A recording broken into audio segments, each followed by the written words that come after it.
Will all of the Todd Bates haters please stand up? Because after you get the commitment of David Stone, like I said, like I told you all, recruits are going to start taking Oklahoma a little bit more seriously.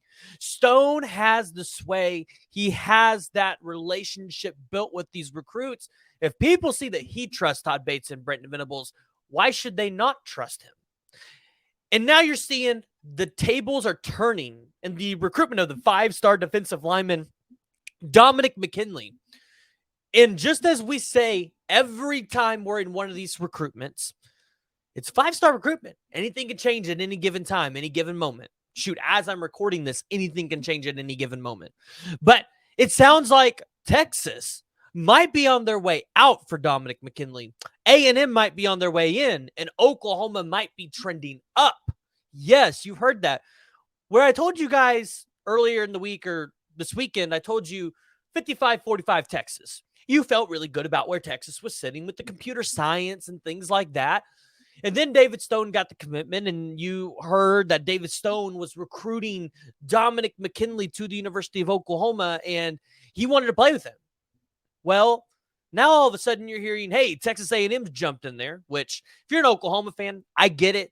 You're going to have this PTSD from Gabriel Brownlow Dindy, Lebius Overton, and the likes of David Hicks, a guy that literally went all the way to early signing day, went to the table with, I guess, the idea that he was going to commit to the University of Oklahoma. But A&M, you know what? They got some ways of convincing players, especially defensive linemen, to come to their school. But Dominick McKinley, entertaining the idea of going to Texas A&M. Was this on the bingo card for Dominick McKinley? Let's just go ahead and play that. But I look at Dominick McKinley's unofficial visits that he's taken. Didn't give LSU an official visit. And then I look at it and I go, so Texas, Oklahoma, A&M, they all got 2 visits apiece.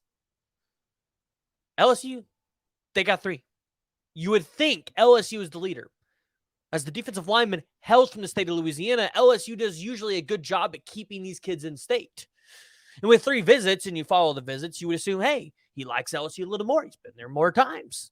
Well, it could have been just because he's local. But you see Texas and Oklahoma, you heard that this was a recruiting battle between those 2 schools. And although Oklahoma would love to beat Texas, yeah, you would love to get a 5-star defensive lineman regardless of who the competitor is on the other side of the recruiting trail. So if Oklahoma fans can finally get that win over A&M for a defensive lineman, what does that do for fans in terms of how they feel about the direction of this program, the direction of these recruiters, and what they're able to do? Mind you, is anybody ever going to be able to slander Todd Bates again after he comes to Oklahoma and only in his second real recruiting cycle? And I'm going to say real because he's been here technically for 3, but this is only his second real one. Because 2022, them trying to piecemeal that class together, that doesn't count. But let's say he lands Dominick McKinley, David Stone. It's 2. If he flips Williams Neri, that's 3 5-star defensive linemen. And this is undoubtedly, even with just Dominick McKinley, the best defensive line class that the University of Oklahoma's ever gotten. So you look at the reasons why Dominick McKinley loves the University of Oklahoma, and it really is coming down to that sole mission, right? That's really what it's coming down to. Also, the development that Todd Bates and Brenton Venables are going to be able to provide this kid to be able to go play in the NFL. I get it. The degree was kind of important to him, but in reality, you're trying to better yourself as a day 1 or day 2 talent to get drafted in the league, because that's what Dominick McKinley is. He's a day 1 or day 2 talent. Under the right development, that's what he can be. Shoot, he might even be able to be that with just some mid-tier development. That's the kind of talent that Dominick McKinley's got. And that's why Oklahoma's pursuing this kid. So you look at the development side of things, which Oklahoma has. They have a history of it. I mean, you just saw Todd Bates had 2 guys that not only did he recruit to Clemson, but he developed, get drafted in the first round. He's got the record.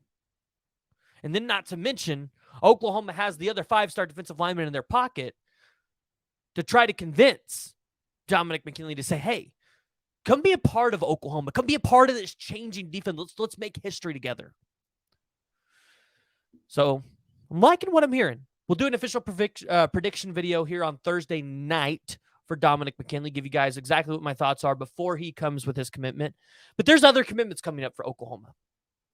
And really, the next one right after Dominick McKinley is Braden Platt.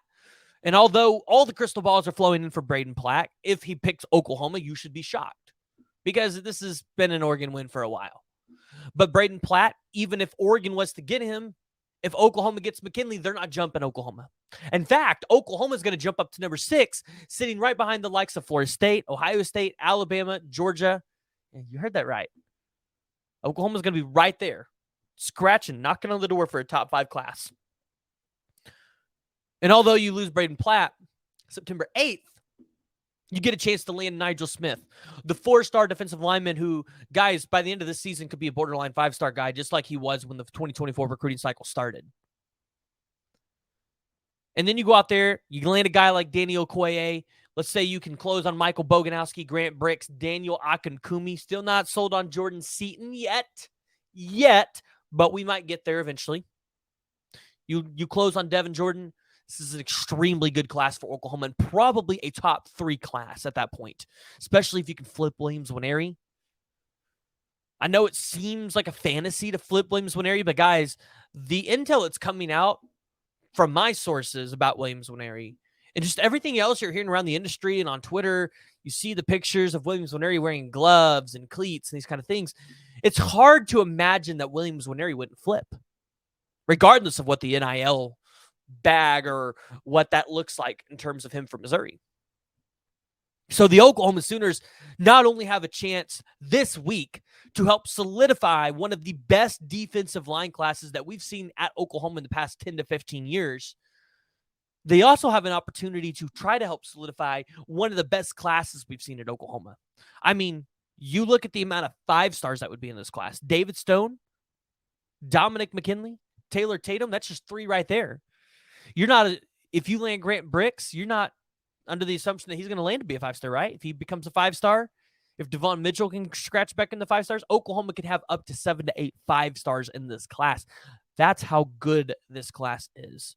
And likely, all of those 3-star guys that are at the bottom of this class right now, you're going to see them continue to jump. I mean, you guys all saw Jaden Jackson in that game for IMG Academy. Dude's a Haas Johnson. Dude's going to be a 4-star. But guys, I want to hear from you, and I want to hear what y'all's thoughts are, because I get it. Texas A&M's probably going to scare some folks. There's no reason to be scared. There's no reason for fans to think that we're not going to beat Texas A&M here. We have been in this recruitment longer. Todd Bates has the relationships. Oklahoma does have a good NIL package. Everything looks to be falling in place. And if Oklahoma fans land Dominick McKinley, I urge you guys not to just go ballistic on Twitter, because I know it's going to be a crazy place to live in a world where Oklahoma lands 2 5-star defensive linemen. But guys, I want to hear from you. Go ahead, jump down in the comments below. Let me know what y'all's thoughts are. Let me know what your predictions are. And if you haven't already, go ahead and hit that like and hit that subscribe button.